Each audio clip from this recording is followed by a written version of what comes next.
Beri nama pedang ini Naga Puspa.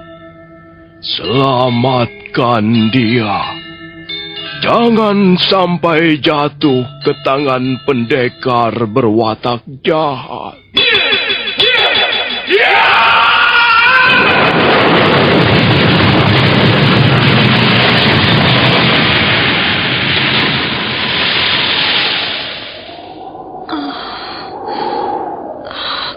Kakang Kamandanu, kau masih juga tidak percaya bahwa aku mencintaimu. Meisin, maafkan aku, Meisin. Meisin. Meisin!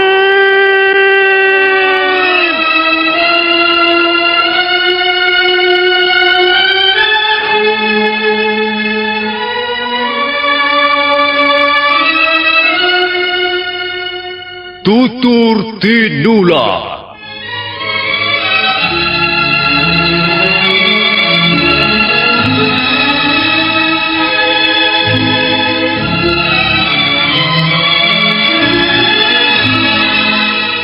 Sebuah sandiwara radio serial, produksi Sanggar Cerita dan Teater Sanggar Prativi.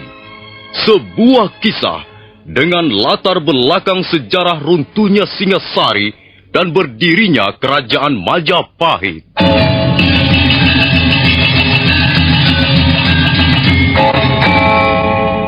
Sandiwara ini didukung oleh pemain-pemain radio yang sudah ternama. Ferry Fadli, Ivone Rose, dan Eli Ermawati.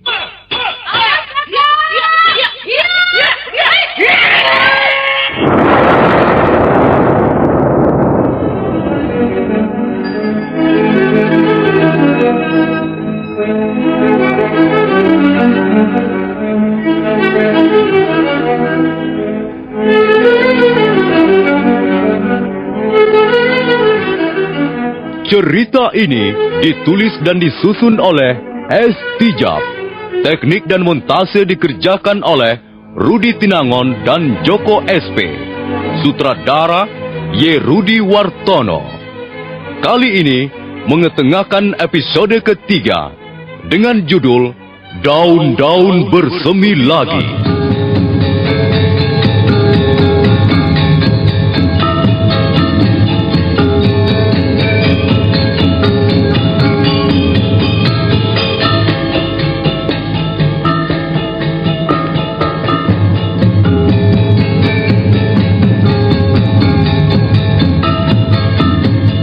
Dalam seri yang ke-63 ini didukung oleh para pemain Bambang K. sebagai Kebo Mudarang, Ivone Rose sebagai Sakawuni, Lukman Tambose sebagai Empu Tong Bajil, Margaret sebagai Dewi Sambi, Haryoko sebagai Empu Renteng, Edi Dosa sebagai Lo Sisan, Heli Ermawati sebagai Mesin, Wenda sebagai Jaran Bangkal, dan pembawa cerita Nusri.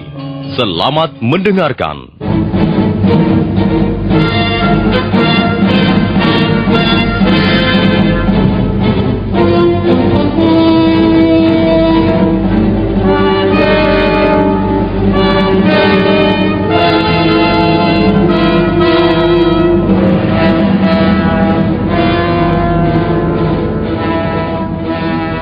Dewi Sambi, adik seperguruan Empu Tong Bajil, sangat geram melihat tingkah laku gadis aneh yang seenaknya. Dia benar-benar merasa terhina dan diremehkan. Karena itu, dia tidak lagi mengindahkan peringatan Empu Renteng, kawan karibnya sendiri. Gadis edan itu harus kuhajar. Dia rupanya belum kenal siapa Dewi Sambi. Tenang, Sambi. Tidak usah kerusa-kerusu memperlihatkan hawa nafsu. Apa kau membela dia, Renteng? Apa muka dia itu? Sanak familimu? Sambi, bukan. Dia bukan apa-apaku. Tapi kita semua melihat bahwa gadis gendeng ini mempunyai tingkat kemampuan yang memenuhi syarat untuk memperebutkan kursi 4 besar, Sambi. Tidak. Kalau dia menginginkan kursi 4 besar, dia harus mengalahkan aku lebih dulu. Nah, ini namanya melanggar aturan main yang telah kita sepakati bersama, Sambi. Jangan begitu. Kita ini kelompok pendekar. Harus mau berbuat adil untuk teman-teman sendiri. Renteng, kalau kau belum juga pergi ke tepian sana, salahmu sendiri.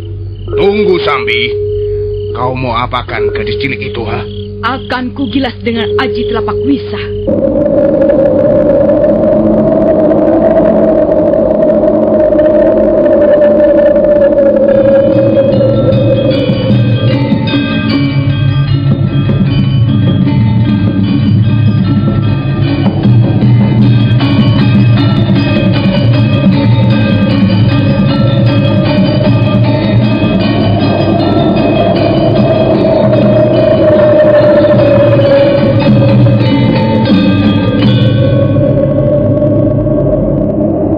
Wanita cantik tapi berwajah sangar yang bernama Dewi Sambi segera menarik kakinya 2 langkah ke samping. Kedua belah telapak tangannya digosok-gosokkan dan segumpal asap hitam mengepul mengeluarkan bau amis yang amat keras. Itulah aji telapak wisa. Ilmu pukulan ini sangat mengerikan. Siapapun yang terkena gebrakan bisa terbakar tubuhnya, hangus bagaikan digigit 100 ekor ular berbisa. Jangan, Sambi. Jangan gunakan telapak wisa. Renteng, kalau kau masih berdiri di situ, kaulah yang pertama kujadikan sasaran pukulan telapak wisaku ini. Kemudian setelah itu, dia, gadis sombong itu akan mendapat giliran berikutnya.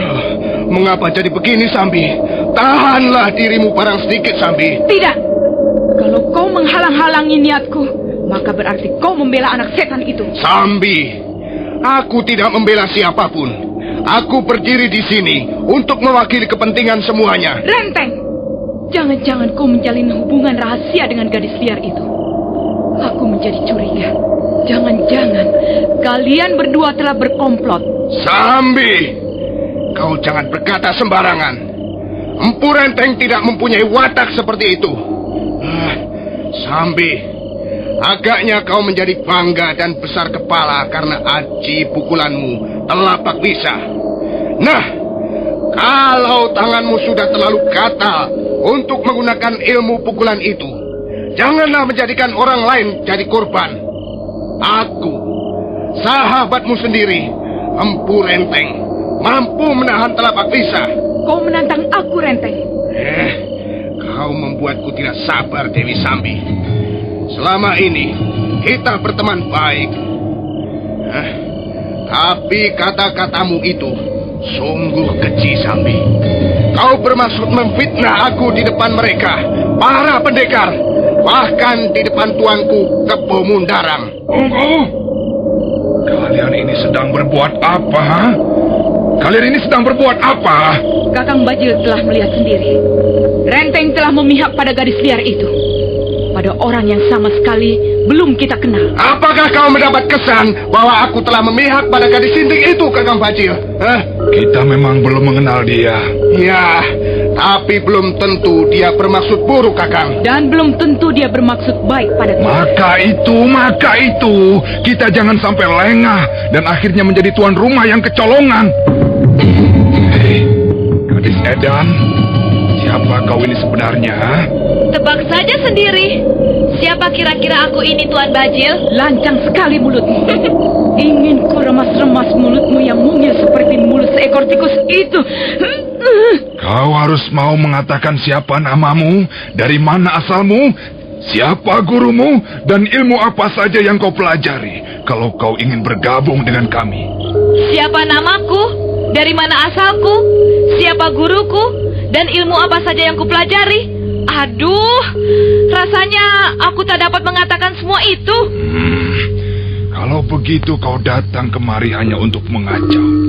Mungkin kau mata-mata, mungkin penyelundup, mungkin tukang kasak kusuk yang sengaja dikirim kelompok tertentu untuk mengacau rencana kami. Aku tidak mempunyai alasan untuk mengacau rencana kalian. Tapi aku juga tak bisa dipaksa untuk menjawab pertanyaan-pertanyaan yang kuanggap tidak perlu. Kakang Bajil, ringkus saja gadis sinting itu. Kata-katanya semakin membuat kewibawaan kita merosot. Iya, Benar, Sambi. Dia memang harus diringkus. Ayo tangkap dia. Kalau Renteng membela, sekalian tangkap dua-duanya. Tunggu.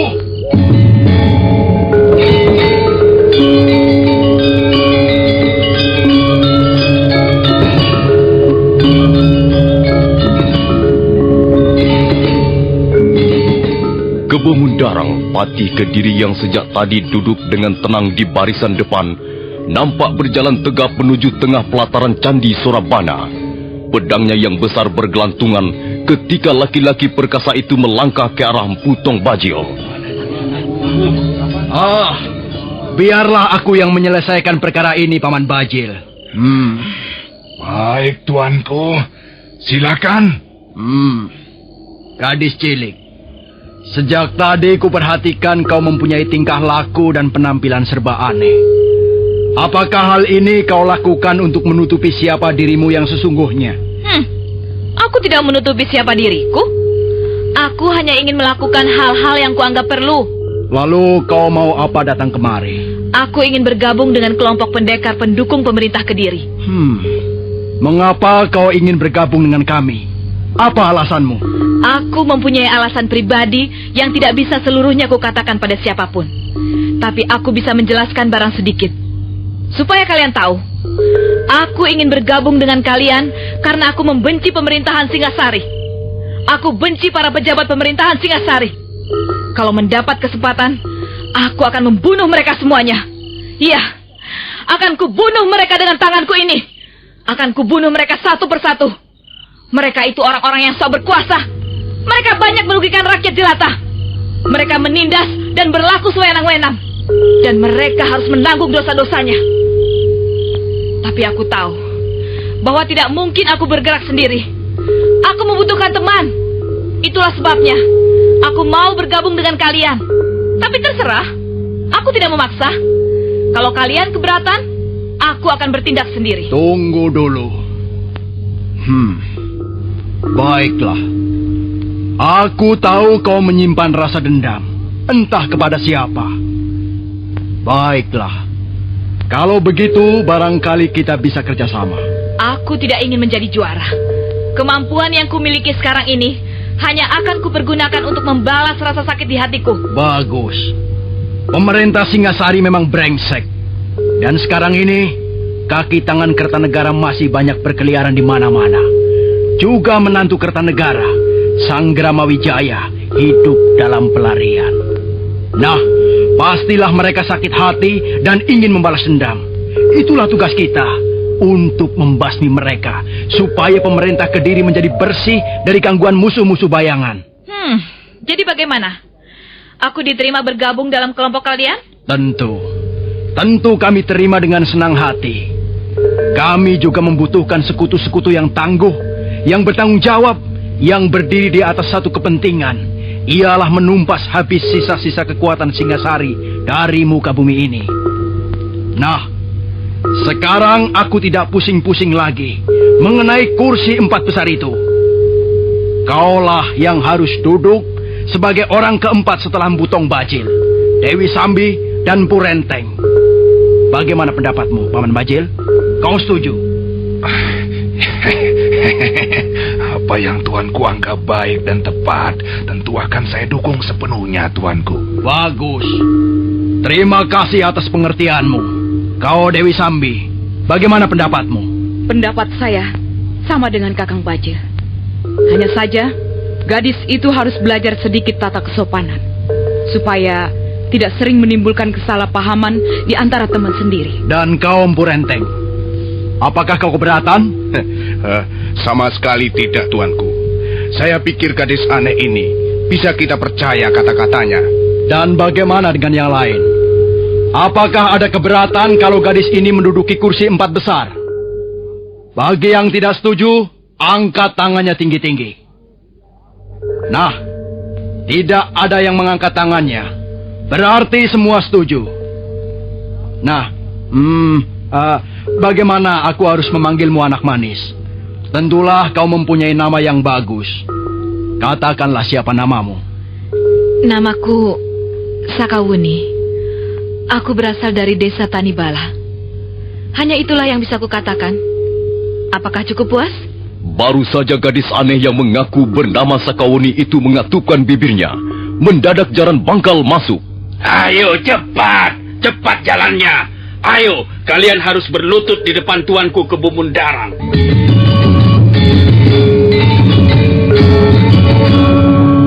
Hai, siapa mereka yang kau bawa-bawa ini, jaran bangkal? Mereka kami tangkap ketika sedang mengintip jalannya pertandingan dari atas bukit itu, Kakang Bajil.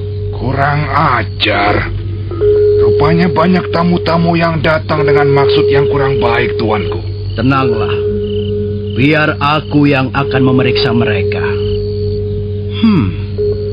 Kalian sepertinya bukan penduduk asli daerah ini. Iya, benar. Kami berasal dari negeri yang jauh. Ribuan pal dari pulau ini. Lalu apa maksud kedatangan kalian ke Tanah Japa? Maaf, kami tak bisa mengatakannya. Karena ini merupakan rahasia yang harus kami pegang teguh. Kalian orang suruhan. Kalian mempunyai pimpinan. Tidak, kami tidak disuruh oleh siapapun. Kami datang ke negeri ini semata-mata hanya terbawa oleh nasib.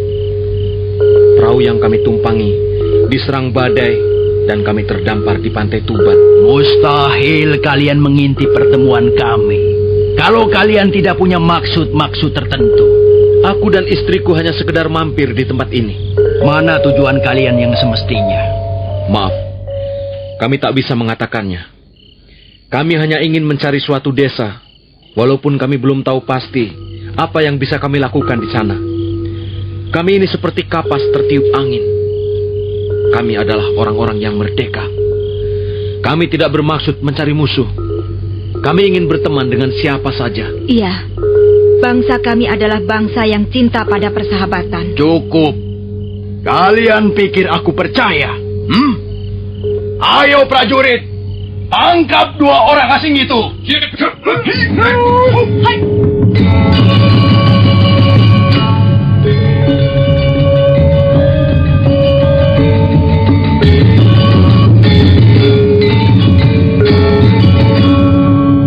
Tunggu. Mengapa kami harus ditangkap? Iya, apa kesalahan kami? Kalian telah mengintip pertemuan penting di bulan purnama ini. Dan itu berarti kalian menyembunyikan maksud-maksud yang tidak baik. Bukankah suamiku sudah mengatakan bahwa kami tidak bermaksud buruk? Kami tidak mencari musuh. Kedatangan kami di tempat ini tanpa tujuan apa-apa. Kami hanya sekedar singgah. Kalau kalian keberatan, baiklah. Kami akan pergi. Kalian boleh pergi, tapi setelah kami tangkap dan periksa. Sudahlah, Paman Bajil. Jelas mereka mata-mata musuh. Ayo kepung mereka. Tangkap, ringkus dan ikat tangannya.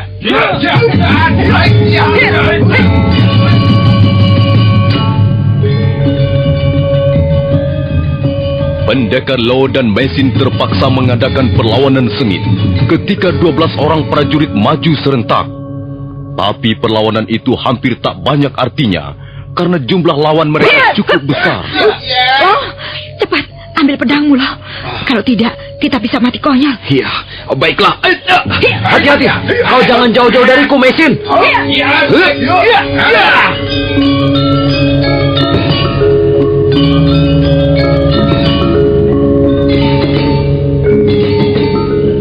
Baiklah, kalian memaksa kami untuk bertarung, dan aku tak bisa berbuat lain.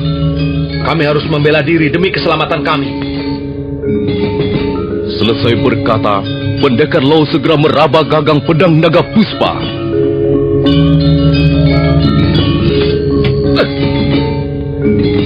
Semua yang berdiri di tengah pelataran Candi Sorabana tertegun sesaat begitu melihat pedang naga puspa keluar dari warangkannya. Dan mereka menatap pendekar Lo yang berdiri tegak, sementara tangan kanannya erat menggenggam sebilah pedang besar yang bentuknya aneh. Hei, mengapa kalian diam dan tidak berkutik seperti cangkrik terpijak? Ayo, tangkap mereka. Bunuh saja kalau mau melawan.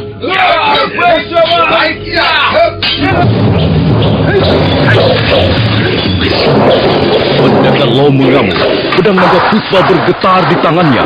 dan beberapa orang prajurit telah roboh bersimbah darah segar. Gelanggang pertandingan menjadi hingar-bingar. Potongan senjata bertebaran di pelataran candi. Wajah Kebo Mundarang merah padam melihat prajurit-prajuritnya roboh seperti batang pisang ditebang, seperti daun dipangkas ujung-ujungnya. Berhenti! Berhenti semuanya!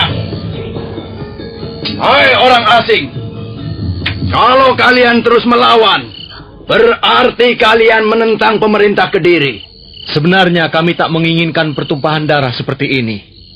Tapi Tuan dan prajurit-prajurit Tuanlah yang memaksa kami. Jadi kalian tetap akan melawan. Kami tak mau ditangkap tanpa kesalahan. Kalau kalian tertangkap, kalian akan dihukum picis di tengah-tengah alun-alun Kediri. Tubuh kalian akan disayat-sayat dengan pisau dan dikucuri air garam. Kalian akhirnya pasti akan mati dengan penuh penderitaan dan kesakitan. Tapi kalau kalian mau menyerahkan diri secara baik-baik, barangkali pemerintah Kediri akan mempertimbangkan lagi. Barangkali kalian tidak akan dihukum picis. Kami tidak bersalah, Tuan. Karena itu kami tidak pantas dihukum. Kami bersedia mati demi membela kebenaran dan harga diri kami. Hai, dengar. Bukalah matamu lebar-lebar. Kalian sudah membunuh 8 orang prajurit Kediri. Dan kesalahan seperti itu harus ditebus dengan nyawa. Kami terpaksa membunuh mereka. Tuan sendiri melihat bahwa kami terpaksa, bukan? Sebab kalau tidak, merekalah yang akan membantai kami berdua di tempat ini. Kebo Mundarang nampak sangat marah. Dia hampir saja mengangkat tangannya untuk memberi aba, tapi mendadak Empu Tong Baju melompat ke depannya. Hop! Maaf Tuan Kebo Mundarang. Agaknya 2 orang asing ini ingin pamer kepandaian dan keberanian. Biarlah saya yang menangkap mereka. Sambi, coba lemparkan tongkat pencabut roh padaku. Baik, Kakang. Ini, terimalah. Hup!